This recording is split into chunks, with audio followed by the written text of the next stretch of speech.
Hello friends, learning success point sociology YouTube channel में आपका बहुत बहुत स्वागत है। Good morning all of you. आप सभी को सुप्रभात। आज हम बात करते हैं net JRF assistant professor PG courses या यूजी कोर्सेज के लिए, जो कि सोशोलॉजी में यह थियरी बहुत ही इम्पोर्टेंट है। आज हम बात करते हैं समाजशास्त्र के विषय में एमिल दरखाइम या इमाइल दुर्खिम के आत्महत्या के सिद्धांत के बारे में, थियरी ऑफ सुसाइड के बारे में। क्योंकि चाहे वो नेट हो, जेआरएफ हो, किसी भी कोर्सेज में इमाइल दुर्खिम के आत्महत्या के सिद्धांत के बारे में बहुत ही महत्वपूर्ण सिद्धांत है, जो कि आज आप इसके बारे में जानने का प्रयास करेंगे। इमाइल दुर्खिम से पहले आत्महत्या मनोविज्ञान की विषय वस्तु मानी जाती थी और बहुत से मनोवैज्ञानिकों ने इसका अध्ययन किया, बताया कि आत्महत्या एक मानसिक तत्व है और कहते हैं कि जब किसी व्यक्ति का मानसिक संतुलन बिगड़ जाता है तो वो व्यक्ति जानबूझकर मौत को गले लगा लेता है। क्योंकि इमाइल दुर्खिम ने आत्महत्या के सिद्धांत से पहले बहुत से मनोवैज्ञानिकों ने आत्महत्या का सिद्धांत दिया था, जो बताया था कि आत्महत्या एक मानसिक तत्व है। जब किसी व्यक्ति का मानसिक संतुलन बिगड़ जाता है तो वो व्यक्ति जानबूझकर मौत को गले लगाता है। लेकिन वहीं इमाइल दुर्खिम मनोवैज्ञानिकों के इस विचारधारा का खंडन करते हुए कहते हैं कि आत्महत्या मानसिक नहीं, एक सामाजिक तथ्य है। आत्महत्या का मूल कारण समाज है, न कि व्यक्ति का मानसिक संतुलन। समाज व्यक्ति के सामने ऐसी स्थिति उत्पन्न कर देता है कि व्यक्ति जानबूझकर मौत को गले लगा लेता है और वही आत्महत्या है। अर्थात इमाइल दुर्खिम का कहने का तात्पर्य यह है कि आत्महत्या व्यक्ति द्वारा किया गया एक ऐसा कृत्य या प्रयत्न है जिसमें व्यक्ति को यह एहसास होता है कि उसकी जान जा सकती है, तो उसी कृत्य को ही आत्महत्या कहते हैं। मनोवैज्ञानिकों ने आत्महत्या को एक मानसिक तत्व बताया था, मेंटल फैक्ट बताया था, जबकि इमाइल दुर्खिम ने कहा था कि ये एक सोशल फैक्ट है और आत्महत्या का जो मेन कारण है वो समाज है, व्यक्ति की मानसिक स्थिति नहीं है।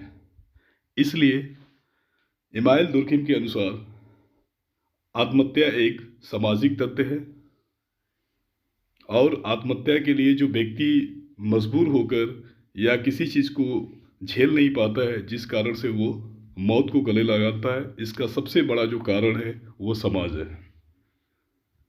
आप चाहे तो स्क्रीन पे भी देखिए, मैं ऐसी भाषा में आपको लिखा भी हूँ जिस भाषा में आपको मैं बताने का प्रयास भी कर रहा हूँ।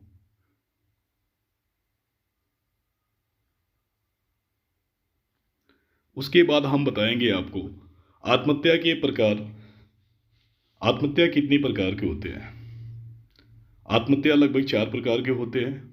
पहला, अहमवादी आत्महत्या, जिसे इंग्लिश में इगोइस्टिक सुसाइड कहा जाता है।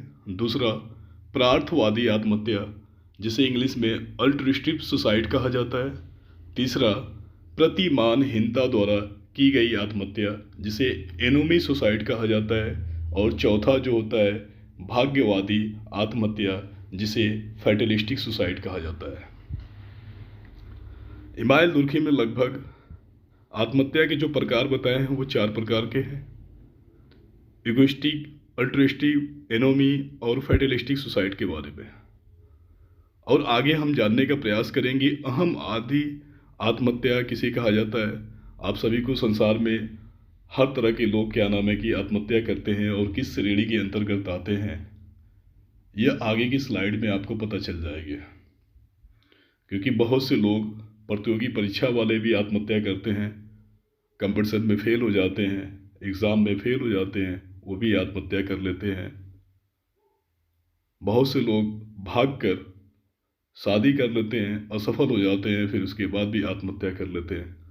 उसके बारे में आपको मैं डिटेल से भी बताऊंगा, चारों के बारे में, कि हमवादी आत्महत्या किसे कहा जाता है, प्रार्थवादी आत्महत्या और प्रतिमानहीनता द्वारा की गई आत्महत्या और भाग्यवादी आत्महत्या के बारे में आपको हम डिटेल से बताएंगे।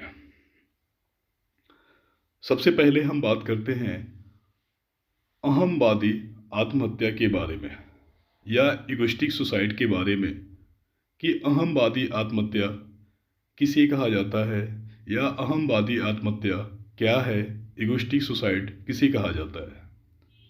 जब व्यक्ति का स्वाभिमान और समाज का स्वाभिमान दोनों आपस में टकराता है तो व्यक्ति अपने आप को समाज से अलग कर लेता है, अकेले जीवन यापन करने लगता है।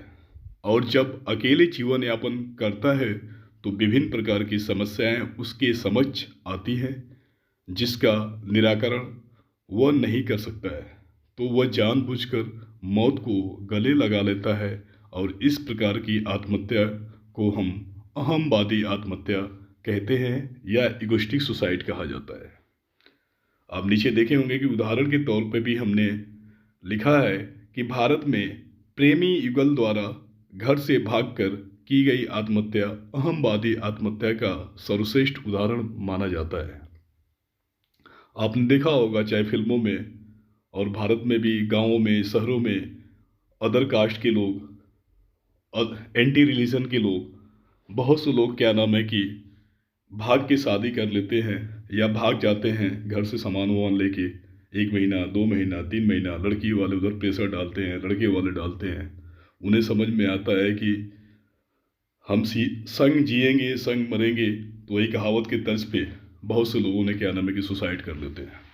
इस प्रकार के जो भारत में प्रेमी युगल द्वारा घर से भागकर की गई आत्महत्या को अहमवादी आत्महत्या की श्रेणी में माना जाता है। दूसरा उन्होंने बताया प्रार्थवादी आत्महत्या, अल्ट्रिस्टिव सुसाइड। प्रार्थवादी आत्महत्या किसे कहा जाता है?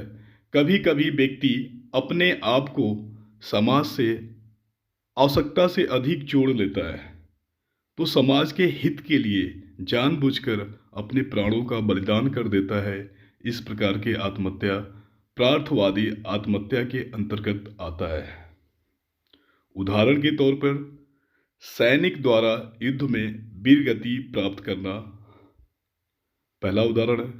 दूसरा सती प्रथा। जब पहले सती प्रथा होती थी उस समय 1828 से पहले, तो उस समय क्या होता कि पति मर जाते थे, उसके बाद पत्नी आग में अपने आप को जला लेती थी। इस प्रकार के जो, और जापान में हाहाकारी प्रथा। तीसरा उन्होंने बताया प्रतिमानहीनता द्वारा की गई आत्महत्या, एनोमी सुसाइड क्या है? समाज की आदर्शात्मक व्यवस्था टूट जाने पर या नियम कानूनों के अस्त व्यस्त हो जाने पर व्यक्ति सामंजस्य नहीं बैठा पाता है और आत्महत्या कर लेता है।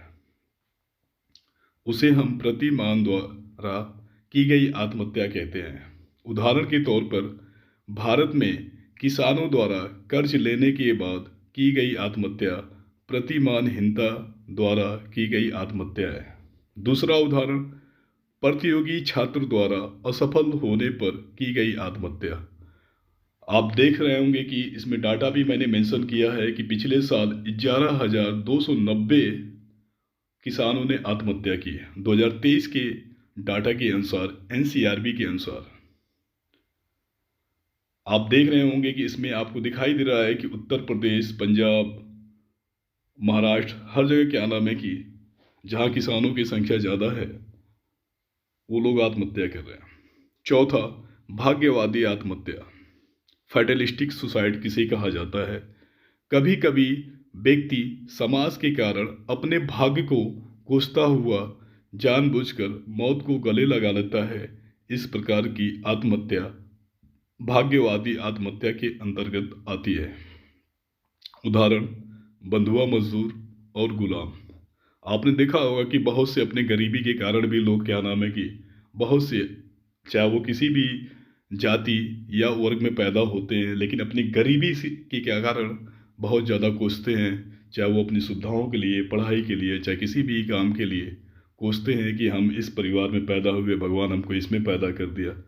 ऐसे लोग भी इस श्रेणी के अंदर आते हैं। जो लोग डेली मजदूरी करके भी अपने परिवार का पालन पोषण नहीं कर पाते, वो भी ऐसे लोग आते हैं।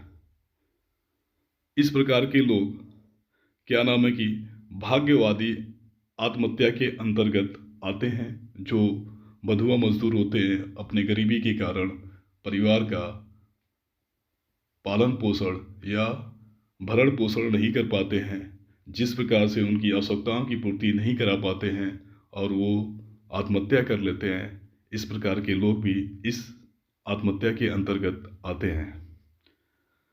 समाज में ही 4 आत्महत्याएं पाई जाती है जिनका कारण समाज है, अतः आत्महत्या का कारण भी समाज है।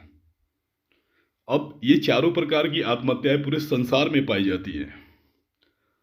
इस चारों आत्महत्या के सिद्धांत के बारे में जो इमाइल दुर्खिम ने बताया है कि 4 प्रकार की आत्महत्याएं पाई जाती है, इनके पीछे सबसे बड़ा समाज ही होता है। अगर कोई लड़का आईएएस में, पीसीएस में, नीट के एग्ज़ाम में फेल हो जाता है और घर वाले पैसा देते जाते हैं, अगर फेल हो जाता है 1 बार, 2 बार, 3 बार, 4 बार प्रयास करता है और सुसाइड कर लेता है, तो इसके पीछे समाज